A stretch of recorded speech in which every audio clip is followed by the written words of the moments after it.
there is a connection between analogies and how they trigger the emotional part of people's brain, which is very important, for example, when it comes to making decisions or believing certain things. What's your take on these, John? Well, we are emotional creatures, despite our best intentions and self-illusions. And good analogies ring true in part because they trigger emotional associations. And again, sometimes these analogies can be wrong. And I'll give you a good example. The United States right now has this huge prison population and a whole awakening around Black Lives Matter and social justice, and how the justice system is anything but just, and tends to prey on poor people and especially Black people. And one of the policy decisions that produced this some decades ago was a law in California that was then copied in about half the states, called 3 strikes and you're out. And there had been a brutal murderer by a convicted felon who was out on parole, and the father of the murder victim couldn't bring his daughter back, but he launched a ballot initiative to impose mandatory prison sentences on repeat offenders. And he called it 3 strikes and you're out.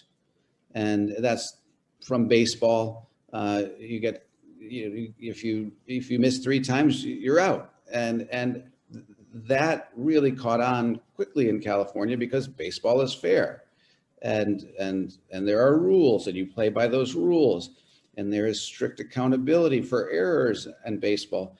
And as a consequence, the ballot initiative passed, and it filled up the prisons very quickly at huge cost to the public. But the only problem was that it was some of those third offenses, those third strikes, were shoplifting or forging a check or taking change from a cup holder in a car. And as a consequence, you had, a huge number of incarcerated, people for relatively minor offenses, some serious criminals, yes, as well, but at great cost to society in many ways. The only problem is that in the analogy is, while emotionally resonant, because everyone wants fairness, why would you base criminal justice policy on the game of baseball?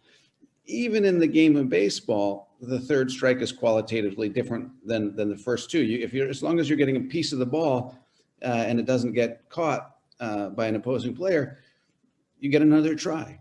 And so we need to be wary of emotionally resonant